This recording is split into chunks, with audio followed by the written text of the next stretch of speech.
Welcome, travelers, to my realm of nightmares. Allow me to be your personal assistant. Come in, take a seat, get comfortable. For when you step into my realm, there's no stepping out.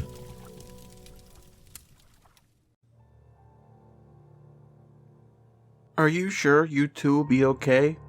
My mother asked for the 10th time, fussing over me as she stood at the door with my father. If you need anything, I've left my number on the kitchen side. I rolled my eyes, swatting her away. Yeah, I'm old enough to take care of myself. And Alyssa? She reminded, and I grimaced. Of course, Alyssa will be fine as well, I said, referring to my younger sister. Now go, or you'll be late. My mother nodded, giving me a quick kiss on the forehead, while my father winked at me and told me to be good.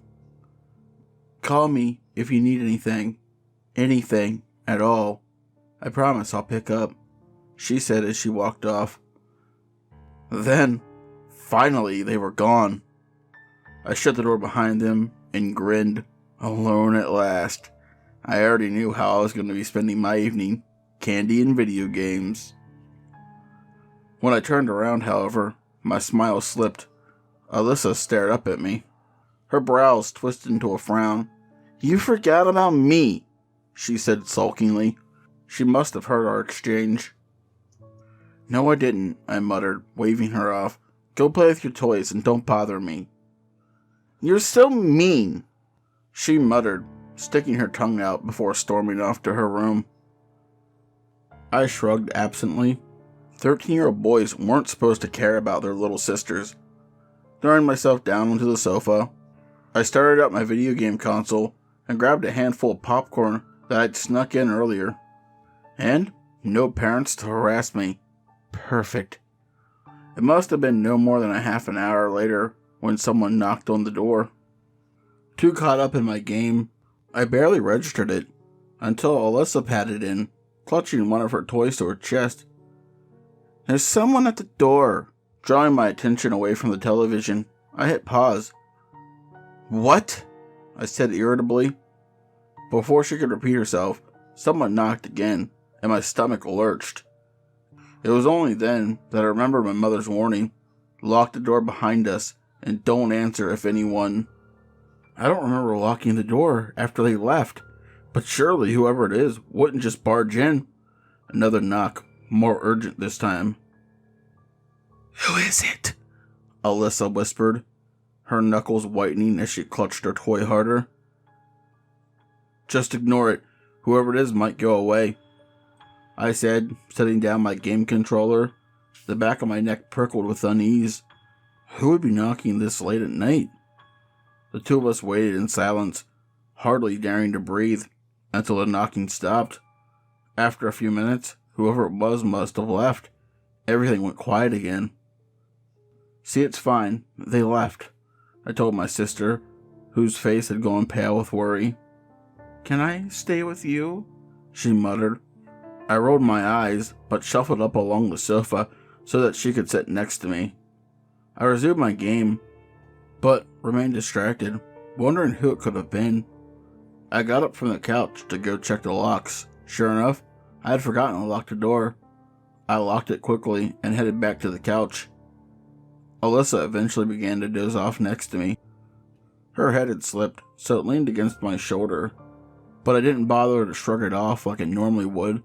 Instead, I turned down the volume and eventually turned off my game and began to watch television. Most of my candy lay uneaten beside me. For some reason, I'd lost my appetite. I was almost slipping into a doze myself when the next knock came. My sister and I jerked up at the same time, exchanged a panicked glance. Alyssa whispered quietly, and my heart hammered in my chest. I knew, with unbidden certainty, that the knock hadn't come from the front door this time. It was closer, Someone was knocking on the window. I swallowed back a surge of nausea, forcing myself to calm down. Maybe it was just the neighbors, or some kids playing a prank on us. Maybe they saw our parents leave and they thought it would be funny to scare us. Another knock, the distinct tap of knuckles against glass. "What's happening?" Alyssa whispered, reaching for my arm, her small fingers digging into my elbow. "I don't know," I whispered back.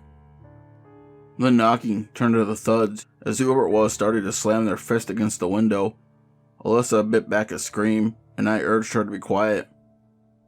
"Maybe they'll just leave," I said softly, hoping my voice didn't tremble too much. I didn't want to look like a coward in front of my little sister. "Should we call Mom?" she asked, looking up at me. I nodded. Good idea. She left her number for us. Telling Alyssa to stay where she was, I tiptoed into the kitchen, where she'd left a small slip of paper. Just as I closed my fingers around it, someone knocked on the window in the kitchen, which was only a few feet away and within sight. My whole body went numb as I looked towards the window. The blinds hadn't been closed, and the darkness beyond was thick. There was nobody out there. Whoever had knocked must have ducked away before I could look. Clutching the paper in my hand, I ran to the phone in the hallway, punching in the number. The dial tone sounded loud in my ear, and I begged under my breath for my mother to pick up. The phone rang until it went straight to voicemail. I cried softly under my breath, trying again, still no answer. But you promised," I said pathetically. I slammed the phone back onto the hook. Someone knocked on the kitchen window again. I rushed back to Alyssa in the living room. She was curled up on the sofa, looking terrified. Someone was knocking on the window there too. Were there more than one of them? I grabbed my sister's arm and pulled her up after me upstairs. "Is Mom coming back?" she asked, voice cracking. "Yeah," I said weakly. "She'll be back soon. For now, we should hide." Alyssa nodded, gripping tightly onto my hand as we hid in our parents' bedroom. Please come back soon," I told myself in my head, as if somehow our mom would be able to sense it. I instructed my sister to get into the closet. "What about you?" she asked, her terrified expression making me even more anxious. "I'll be right back," I responded. She grabbed my arm and pleaded with me not to go, but I assured her I would only be a minute. She crawled into the corner of the closet, pushing the clothes and the shoes out of the way. I nodded to her with a fabricated, confident look and closed the closet door.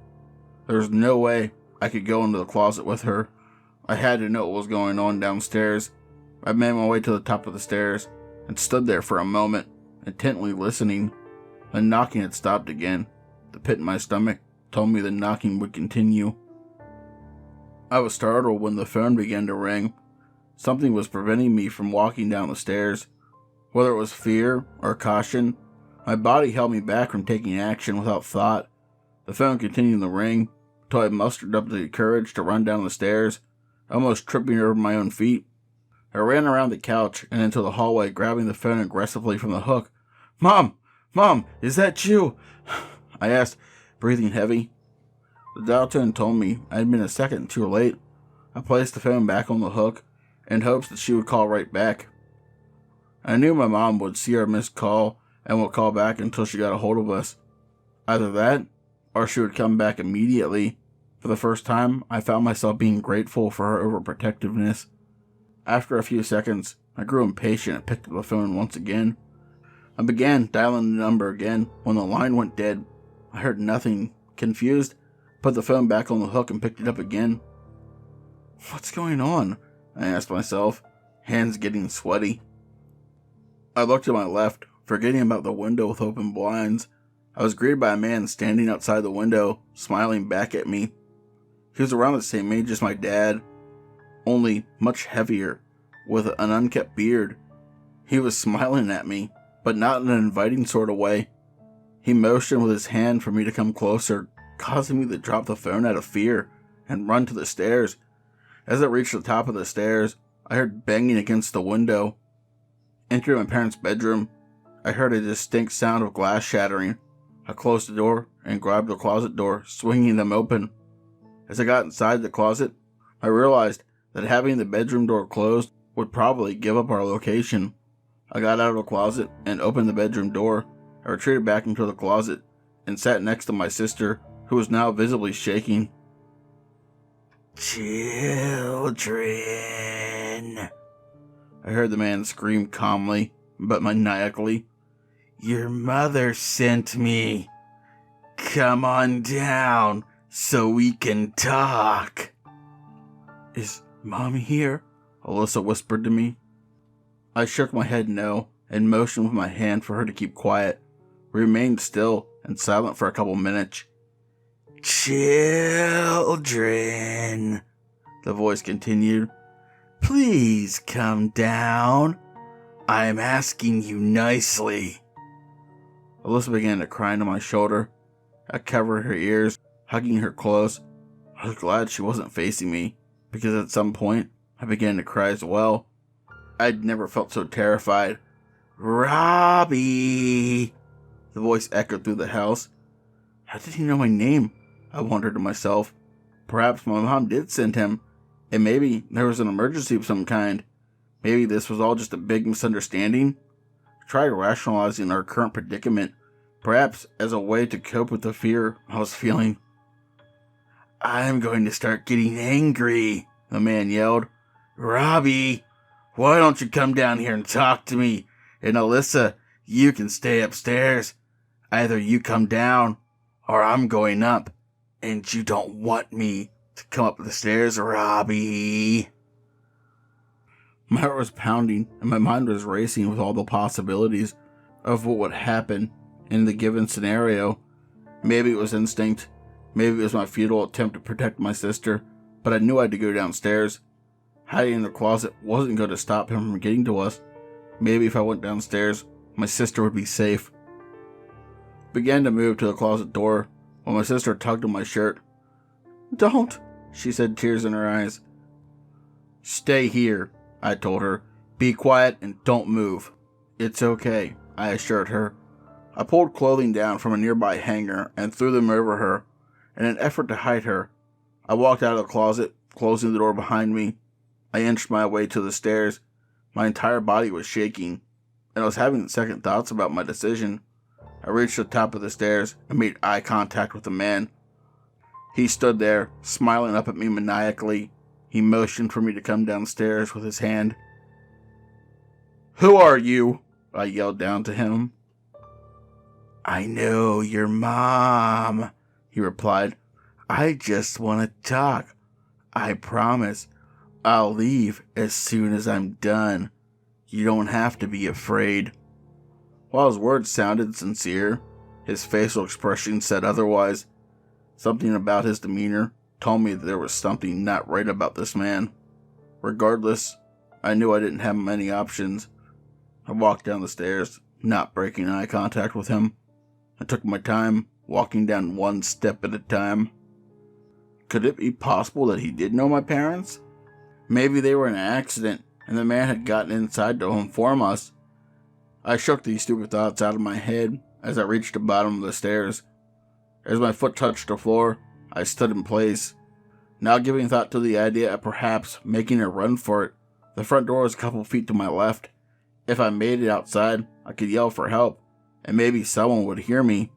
I took a quick glance at the door without thinking. "Don't do that," the man said. "That wouldn't be good." I'm ashamed to admit I'd followed his instructions out of fear. As he motioned for me to get closer to him once again, I obeyed willingly. What if I did make a run for it? How far would I get before I could get to someone for help? What if I found someone and they didn't want to help? How long would I be willing to leave my sister behind? "Let's sit on the couch," he said, turning his back to me as he made his way into the living room. I followed obediently, now too fearful to do otherwise. I sat on the opposite side of the couch to him. "What do you want?" I asked, voice shaky. I cursed myself internally for sounding like such a scared kid. I was afraid, and the look on his face told me he knew it. "Does your mom ever talk about me?" he asked. The question caught me off guard. For a split second, brought my guard down. So he does know my mom. I don't know who you are, I responded, trying my best to make my voice as masculine as possible.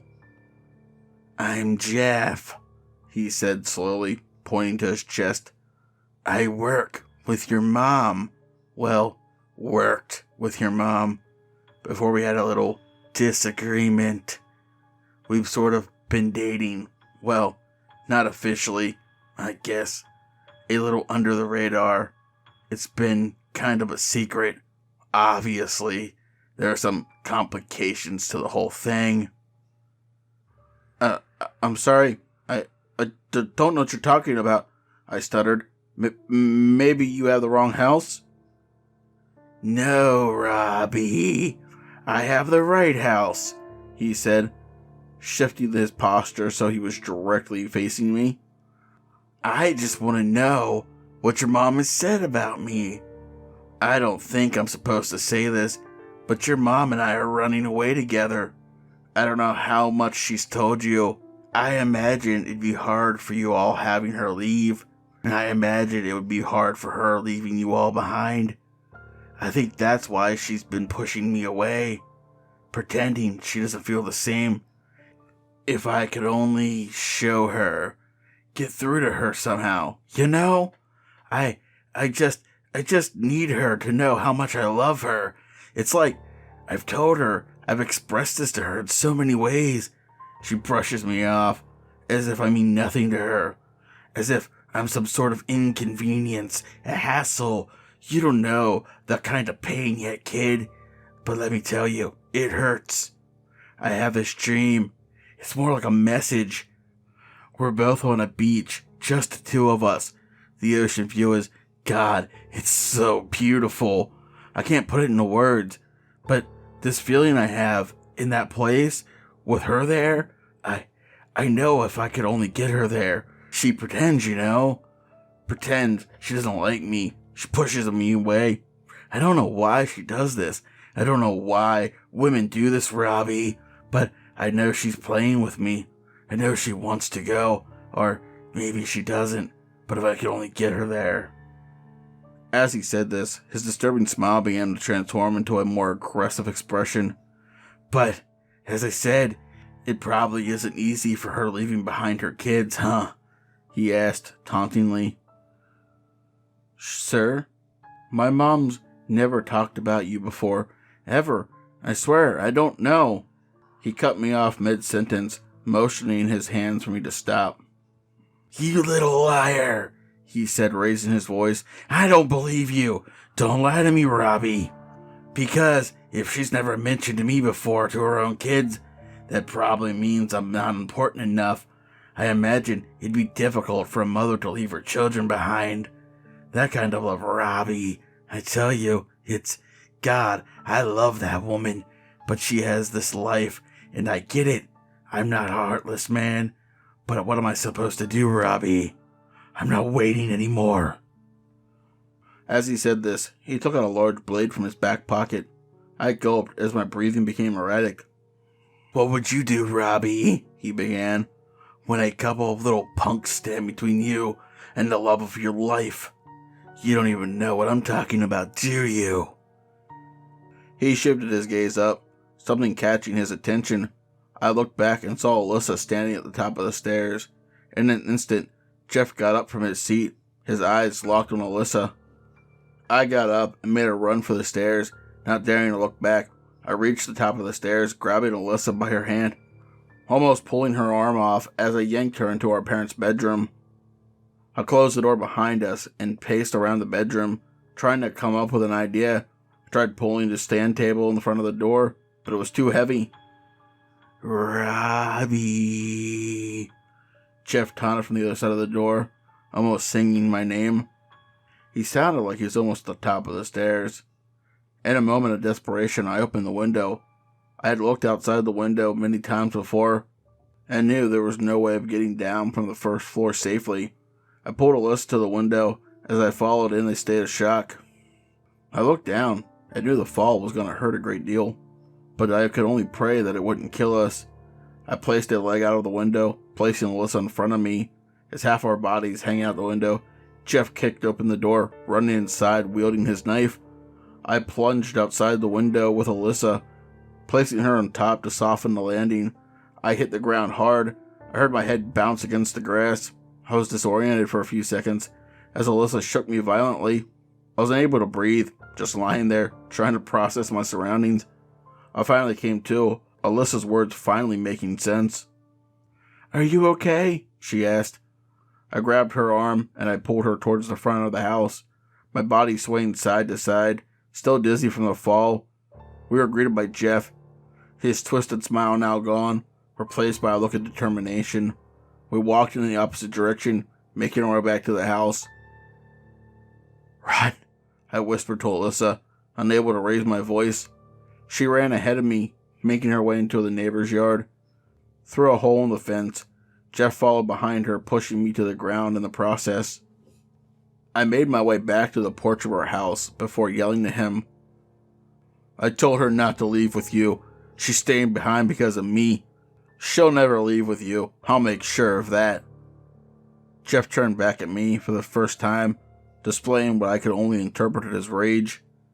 Before letting out a laugh, he ran towards me as I wobbled into the house. I locked the door behind me, making my way to the phone. I grabbed the phone off the hook. The line was still dead. Jeff kicked the door, trying his best to break it open. I made my way to the front door before collapsing in the living room. My body had betrayed me when I needed it most. My head felt dizzy and I felt sleepy. I heard Jeff break down the door, and I gathered all of my energy to crawl my way to the front door. As I reached the front door, Jeff made his way in front of the door, blocking my access. He knelt in front of me, lifting my chin with his hand. "I knew it was you, you little bastard," he said nonchalantly. "It's crazy, you know, the way fate works. Chance occurrences dictating your life. It's not always fair, but I believe we have some control over our lives.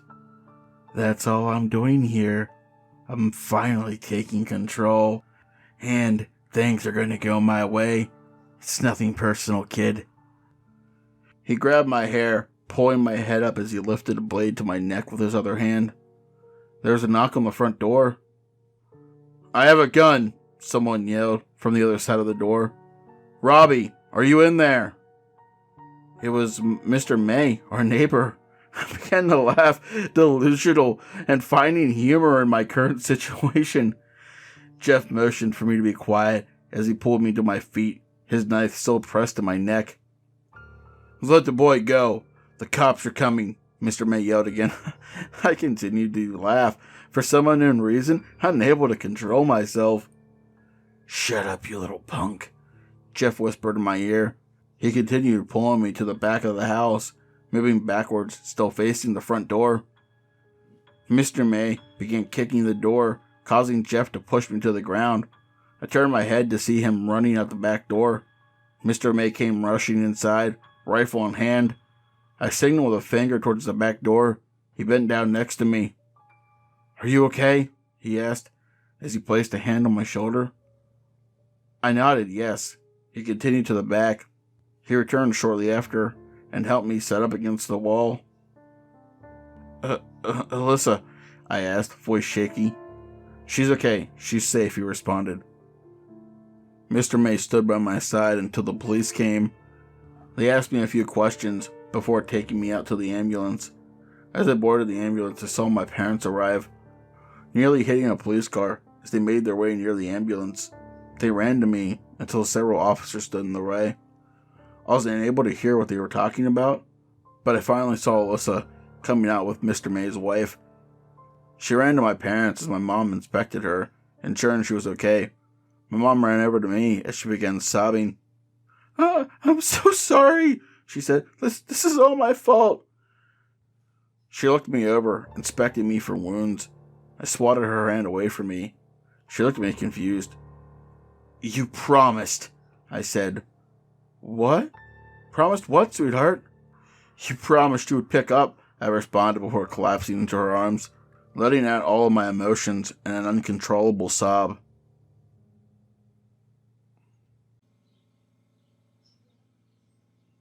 Tonight's story was Knock Knock by Hair Raising Narratives. If you enjoyed this story, chances are you'll enjoy the content on his channel. He is a great author, narrator, and friend of this channel. Please check out his channel. The links will be in the description below. Hey, did you know I have merch? Yeah, it's crazy, right? But I do. And if you would like to walk around representing my realm and gaining immediate travelers, the links to my merch store will be in the description below. As always, I would like to say a special thank you to my lovely Patreons. 242 Reads, Pam, Seraphine the Midnight Bard, Creepy Clown Girl, Mia Mina, Philia Noctis, Hair Raising Narratives, and Spooky Boo Scary Storytime. If you'd like to join these lovely travelers but are light on my fire, you can do so by becoming a Patreon as well. The support is always appreciated but never expected. Please don't forget to like, comment, share, and subscribe if you're new, and ding that bell for all future content, as it will really help push this channel into the algorithm. But as always, travelers, once you step into my realm, there's no stepping out.